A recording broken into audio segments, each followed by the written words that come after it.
C'est un concept, et comme beaucoup de concepts utilisés dans la philosophie française et européenne, il est flou. C'est-à-dire qu'il recouvre des sens très différents, mais on croit qu'on parle de la même chose. Alors il faut distinguer, il faut éclaircir exactement les mots qu'on emploie. La vérité, souvent, elle nous vient à l'oreille par l'absolu, par la métaphysique, la vérité de l'au-delà, Dieu, voilà, le sens de la vie, la vérité. Ça, c'est la vérité philosophique telle qu'effectivement elle est évoquée dès l'origine, on pourrait dire, platonicienne, le ciel des idées, Aletheia. Bon, ce n'est pas mon sujet, parce que cette vérité-là, effectivement, elle peut être dangereuse à partir du moment où on est persuadé d'avoir la vérité. Et on n'a pas la vérité. Maintenant, il y a la vérité politique. La vérité politique, c'est le fait de concevoir un sens de l'histoire, par exemple, un sens de l'évolution de l'humanité. Hein. Bon, on se dit, voilà, il y a une vérité qui explique les mouvements de population, les guerres, etc. Il y a la vérité morale. La vérité morale, c'est, bon, par exemple, la question de la sincérité. Je parle vrai, je dis le vrai, je suis sincère, je suis authentique. Rousseau, mettons. Hein, voilà. Tout ce que je dis est vrai puisque c'est moi qui le dis. Bon. Et puis, il y a une vérité, c'est celle qui m'intéresse dans mon livre, c'est la vérité objective, c'est-à-dire la vérité des faits. Est-ce que ça s'est passé? Est-ce que ça s'est pas passé?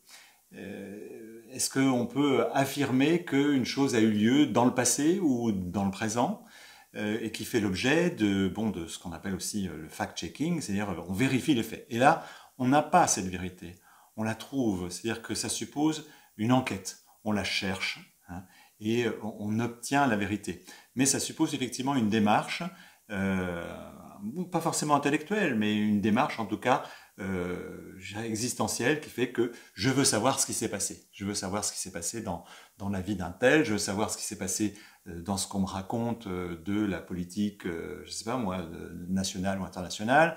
Donc je prends des éléments et donc cette enquête me permet d'aboutir à une vérité plus ou moins objective, mais en tout cas, c'est pas une vérité qui vient de moi, vérité subjective, parce que celle-là, effectivement, elle est légitime en soi. L'autre, elle se prouve. Voilà, c'est ça. Donc c'est ce dernier sens de la vérité qui est l'objet de mon livre.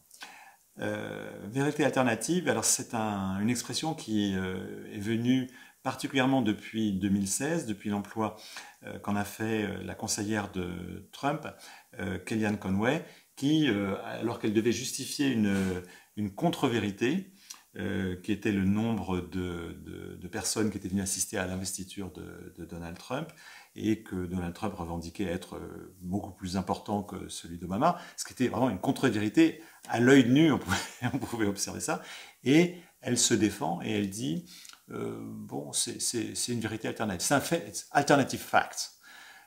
Alors c'est très intéressant parce que en fait, on n'est plus dans l'opposition entre le vrai et le faux.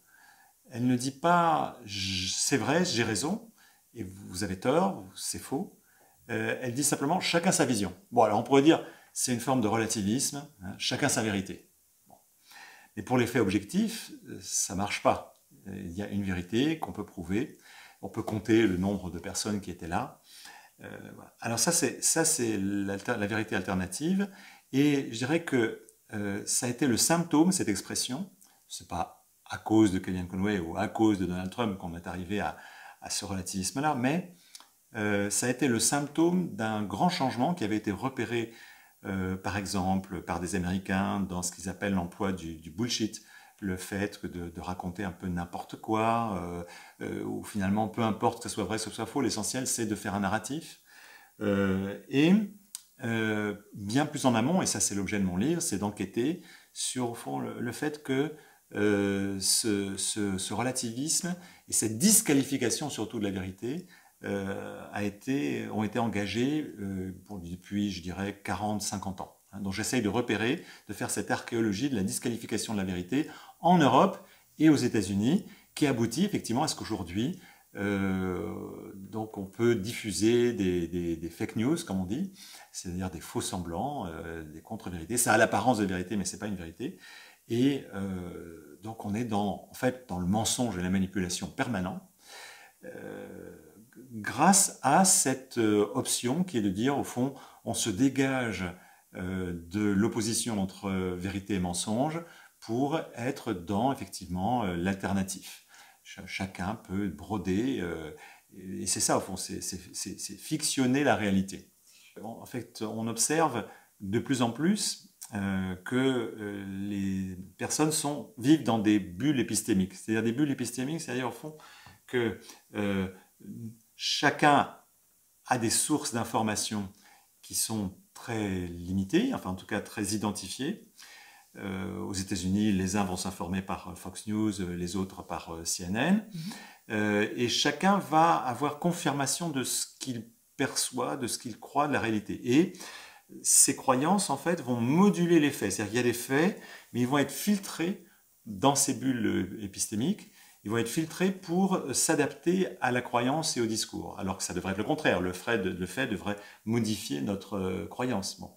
Et en fait, c'est une sorte de confort, d'enfermement aussi, dans une confirmation, et qui est faite aussi par le système des réseaux sociaux, pas simplement parce que c'est un vecteur de fake news, mais aussi par le fait que les algorithmes savent à peu près quelles sont nos valeurs, nos goûts, nos opinions, et donc ne nous envoient que ce qui va en fait nous conforter, nous faire plaisir. Ça nous fait plaisir, bien sûr. Hein. Alors ça, ce sont les bulles épistémiques. Et donc les politiques, effectivement, encouragent cet enfermement. Alors le problème, c'est que ce sont des bulles parce que du coup, tout ce qui vient contredire est d'emblée disqualifié, même si ce sont des faits, même si c'est la vérité, parce que tout de suite, ça va être jugé comme « Ah oui, c'est la vérité des autres, donc elle est fausse, c'est de l'intox », d'où aussi le complotisme. Hein. Le complotisme fait que voilà, il y a une sorte de paranoïa qui donne à penser que oui, moi je sais intuitivement et je ne suis pas dupe de ce qu'on veut me faire croire. Donc là, au-delà de toute enquête, il y a une position de principe qui est que je rejette tout ce qui vient contrarier ma croyance. Et alors, il y a une étape encore supérieure qui est ce qu'on appelle la chambre d'écho, c'est-à-dire que moi-même, je vais participer à la diffusion de mes croyances, hein, et donc du coup diffuser ces fake news qui vont continuellement renforcer cette bulle. Alors attention, parce que là on parle de Trump, mais moi, je crois qu'effectivement on est chacun dans une bulle. Selon ce que vous lisez, les réseaux sociaux, etc., vous allez avoir confirmation, même auprès de médias quand même qui sont censés être le plus objectifs possible. Malgré tout, il y a une tendance qui fait que je m'enferme dans mon réseau d'opinion et de croyances. Bon, au fond, l'essentiel, c'est d'arriver à percer les bulles, ou en tout cas à ce qu'il y ait encore discussion. Et le danger, je l'observe aujourd'hui dans des tas d'engagements politiques ou autres, que ce soit des jeunes ou des moins jeunes ou des vieux, je constate effectivement le refus de la discussion. Au fond, on sait, et même au fond, discuter, mais enfin, j'ai pas à discuter, je n'ai pas à vouloir me justifier, je veux même pas entrer dans ce débat qui pourrait renier la légitimité de ce que je pense et j'affirme. Si vous abordez la question effectivement de la gestion des émotions, de l'économie des émotions, c'est très intéressant de voir comment, notamment dans le camp un peu, on pourrait dire, libéral au sens américain, effectivement, on va tout gérer, organiser pour masquer, par exemple, la violence du réel, pour masquer le racisme, c'est-à-dire pour aussi changer le langage, pour adopter une espèce de filtre où l'essentiel, c'est que voilà, on feel good, hein, on se sent bien, et on va éduquer les enfants dans cette espèce de simplification du réel, du passé. On va gommer toutes les aspérités, on va gommer tout ce qui peut être de l'ordre du racisme, on va aller jusqu'au révisionnisme, hein, il faut dire le mot, parce que lorsqu'on commence à modifier les livres des grands classiques, Mark Twain ou Faulkner plus récemment, bon, en fait, c'est du révisionnisme, on va modifier la culture pour adopter un langage qui soit comme ça non offensif, et donc du coup ça amène effectivement à oublier ce qu'est la réalité, la gravité de la réalité, le tragique ou le dramatique de la réalité, par cet encadrement moral. Et je dirais qu'il est d'autant plus fort et dangereux du côté libéral, hein, cette fois-ci, qu'il est consenti. Et il n'y a pas besoin d'une force coercitive. C'est-à-dire, bon, si je caricature, c'est vraiment la caricature, hein, mais si je prends les États un peu républicains, bon, c'est dans le débat américain, mais je pense qu'ici on peut en parler aussi, euh, on a dans les États républicains une cancel culture qui vient d'en haut, c'est-à-dire on décide de éliminer tous les livres sur l'homosexualité, la remise en cause des genres, etc., dans les bibliothèques en Floride ou ailleurs. Voilà. Dans les États démocrates, il n'y a pas une autorité comme ça qui par-dessus va dire, mais en revanche, tout le monde en fait va participer de cette même culture, et cancel culture, qui va dire, voilà, ah non, ça c'est pas admissible, on va virer ce commissaire d'exposition, ce directeur de musée, ce journaliste, ce professeur, ça, parce que, bon, il n'a pas respecté ce code langagier qui fait que on ne dit pas la vérité de cette façon-là, quoi. Donc en fait, dans cette gestion des émotions, au profit d'une morale qui serait celle, voilà, de la non-offense, on s'aperçoit que, même s'il est légitime, hein, parce que c'est quand même bien de ne pas offenser, mais à partir du moment où elle devient une sorte de religion, de morale dominante, elle est d'autant plus puissante qu'elle est véhiculée par les individus eux-mêmes, sans qu'ils aient besoin d'un Big Brother pour les obliger à parler comme ci ou comme ça. C'est vrai, c'est une alerte. C'est pas mon style. Enfin, en philosophie, j'écris des livres qui sont sans morale, sans jugement. J'ai horreur de la dénonciation ou de l'affirmation comme ça péremptoire. Bon, c'est pas du tout mon genre. Mais là, je dois dire que, voyant quand même politiquement ce qui se passe, je crois qu'il y a un danger. Alors, là aussi, je dois prendre le ton un peu apocalyptique, mais je pense qu'il y a quand même un danger dans aussi l'illibéralisme et le populisme qui envahissent de nombreux pays dits libéraux ou démocratiques. Et donc j'éprouve le besoin d'avoir une position morale et politique à la fin pour essayer d'envisager comment la vérité peut être sauvée, savoir quels sont les vecteurs de la vérité.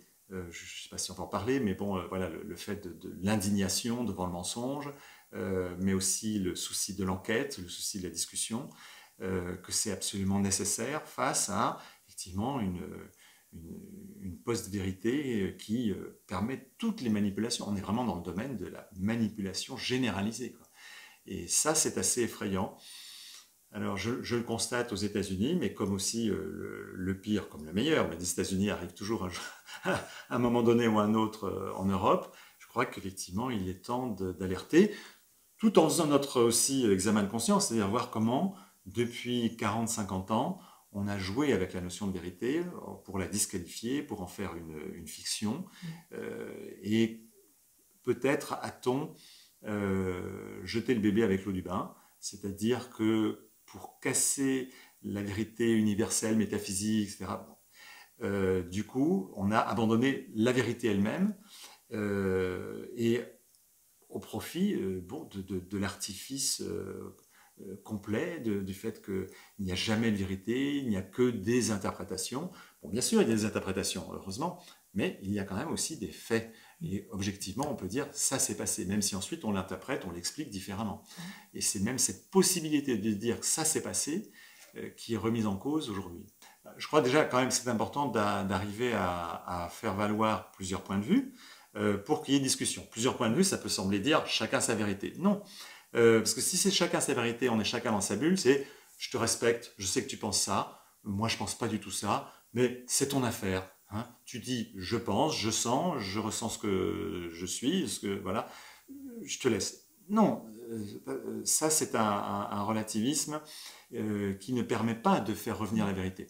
En revanche, qu'on puisse admettre qu'il y ait des points de vue différents, mais qu'on puisse discuter et qu'on puisse essayer d'établir des bases de discussion en disant voilà, tu penses que ça c'est faux, tu penses que cet argument sur le Covid c'est de l'intox. Bah, essayons de voir quelles sont tes sources d'information, quelles sont les vérifications, y a-t-il eu voilà, des investigations, etc. Bon, c'est-à-dire qu'au fond qu'on puisse enseigner les bases d'une communication. Hein. Bon, ça, c'est faire confiance à la raison. Hein. Après, la raison, elle ne suffit pas. Il faut aussi travailler à partir des émotions, parce que nous avons un vécu sensible qui fait qu'il y a des choses qui nous révoltent, et légitimement. On voit des images à la télévision, et puis ça y est, voilà, parce que ça concerne un peu nos amis, notre famille, etc. On a des partis pris. Voilà. Alors, il faut aussi savoir entendre ces partis pris. Il faut plutôt que de dire, voilà, c'est un imbécile, ou c'est un non-éduqué, voilà, voilà. C'est un bouseux, je ne sais quoi, enfin bref, il faut éviter ce mépris social pour admettre aussi qu'il y a des vérités qu'on doit entendre, même si ce sont des vérités irrationnelles. Voilà. Donc ça, je pense que c'est des principes élémentaires donc dans la base de discussion. Après aussi, je pense que l'histoire a un rôle très important d'expliquer ce qui s'est passé et qu'on ne peut pas raconter n'importe quoi et faire valoir aussi des choses qui n'ont pas été toujours mises en valeur. Hein. Je pense par exemple à l'histoire de l'esclavage. Le cours de français pour aussi bien savoir comment utiliser les mots et savoir distinguer ce que c'est qu'un faux sens d'un bon sens. Voilà. Les cours aussi de sciences, parce que les sciences aussi nous disent quelque chose de, par exemple, de la gravitation universelle qui contredira ceux qui pensent que la Terre est plate. Bon, voilà, enfin, bon, je vous dis, ce sont des évidences, c'est le b.a.-ba de l'école. Hein. Mais aujourd'hui, effectivement, je pense qu'il faut y tenir pour éduquer à la vérité.